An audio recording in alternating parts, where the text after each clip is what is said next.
Henry Ford was no stranger in Saline. Henry Ford often camped by the Saline River.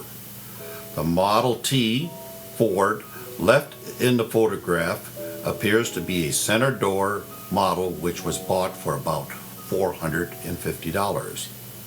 The touring car in the right of the picture is a General Motors product made about 1919. Ford needed many small parts every day for his busy production lines.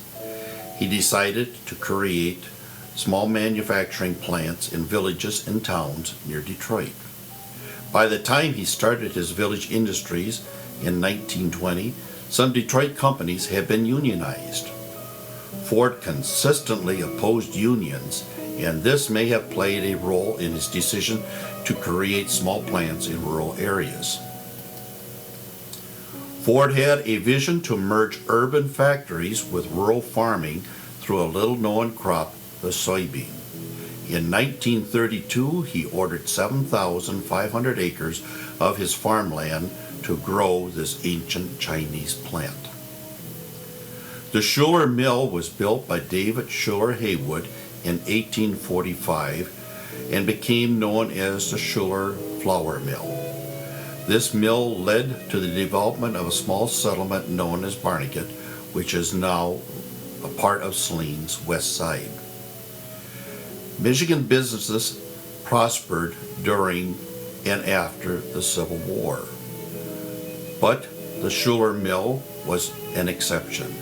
It closed after 20 years in 1865.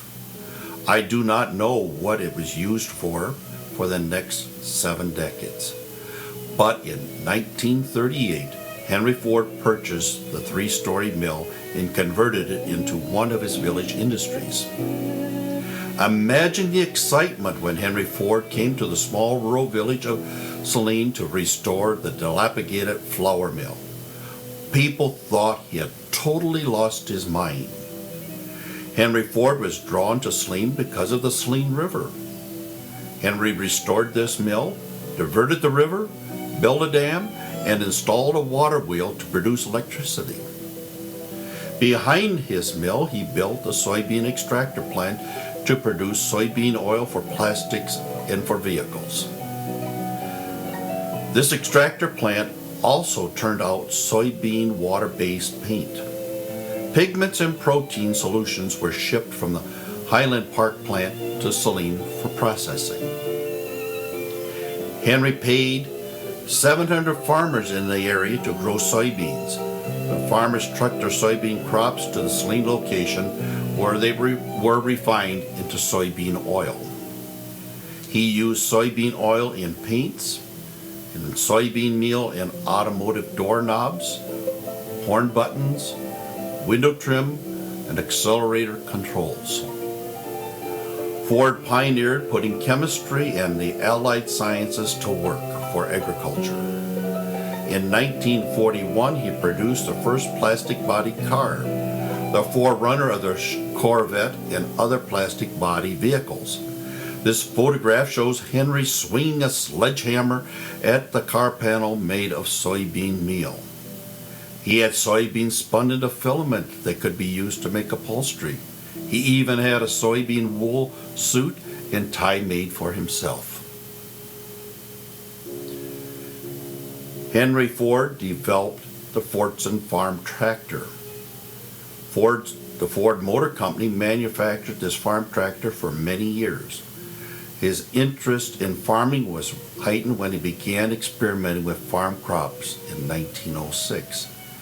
Many of these tractors were used in the wheat and soybean fields in the Saline area.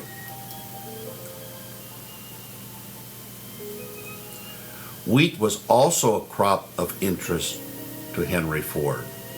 Along with George Washington Carver, he professed to like grass sandwiches. Ford championed the wheat as being a divine food, until experiment proved that garbage-fed hogs outgrew wheat-fed hogs. A Saline farmer by the name of C.D. Finkbinder produced the first cubic inch of wheat for the Henry Ford Perry Hayden Dynamic Kernel Project in the 1940s. Ford's vision also extended into education. He maintained 15 one-room schools in rural communities in which he had mills or plants. He hoped to develop schools that would improve students' chances for invention and leadership. He believed that students who saw and worked with actual objects and machines would be more creative than those who only read about them. Henry purchased the White School, located on the Daly Farm at Macon and Moorville Roads in Saline Township, and he moved this school to the Saline banks of the Mill Pond.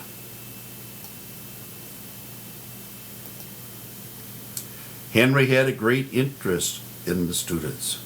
Shown in this photo taken in 1943 at the Ford School, left to right is Wilma Wall Stemler, Henry Ford, and Barb Anderson and Bob Cook. This photograph shows Ford students in front of the Ford School. Claire Collins was the teacher. This is a 1945 graduation class of the Ford School. Left to right, David Levelette, Tim Rogers, Phyllis Hertler, Velma Wall, Marie Keebler Hertler, Bob Cook, and Bob Brednitz. Shortly after Henry's death in 1947, the management of Ford Motor Company began shutting down village industries. I presume that most of them were inefficient producers. The mill in Saline was turned into the Salt Trail Inn. This mill has gone through several ownership and name changes and renovations. Today it is known as Weller's, a banquet hall. Ford was a collector of great diversities of historical items for his Greenfield Village project. He moved the First Baptist parsonage from Saline to his Greenfield Village in 1937. This parsonage was located on the corner of East Henry and South Ann Arbor Streets on land donated in 1936 by the founder of Saline, Orange Riston. Henry Ford was close friends with the George Matthew Adams family, who was associated with this parsonage. This is the First Baptist Church parsonage at the Henry Ford Greenfield Village. It is known as the Adams House. In the 1940s, the bomber plant was built east of Ypsilanti to make B-24s for the Air Force in World War II. Many from Saline worked at this plant. There were many Ford cars in Saline. This photo shows Frida Gross's 1910 Model T parked at 317 East Michigan Avenue.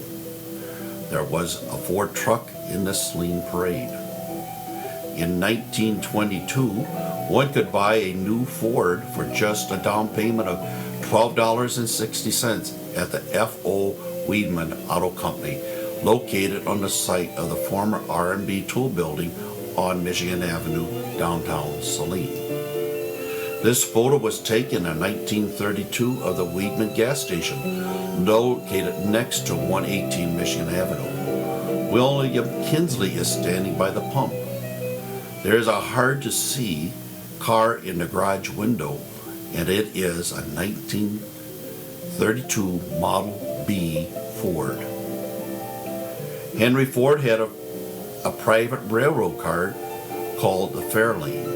This car was stored in Saline until 1995 for security, while Richard Kuhn, the former Lionel owner,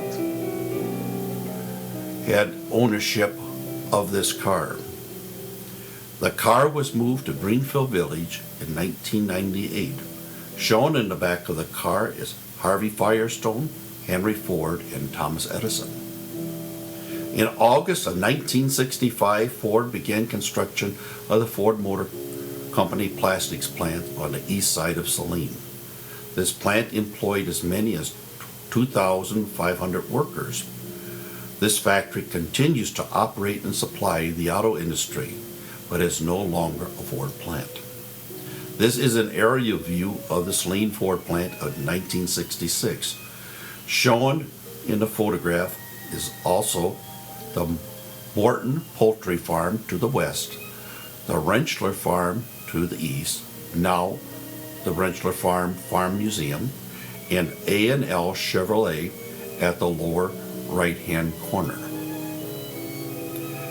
The mill pond that Henry Ford built had troubles in 1968 when the heavy rains caused the dam to break. The dam was repaired and remains a landmark for Saline. George Anderson, one of Saline's former mayors, said, "As you watch the wind gently flowing over the fields, it's like an ocean. When you see a soybean field, it's a thing of beauty." Thank you for your interest in a Henry Ford and Saline.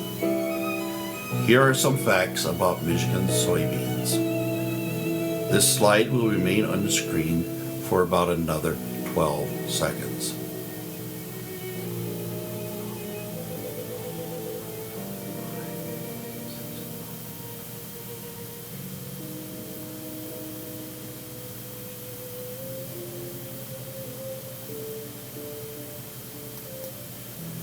Henry Ford has definitely left his footprint in Saline. Thank you.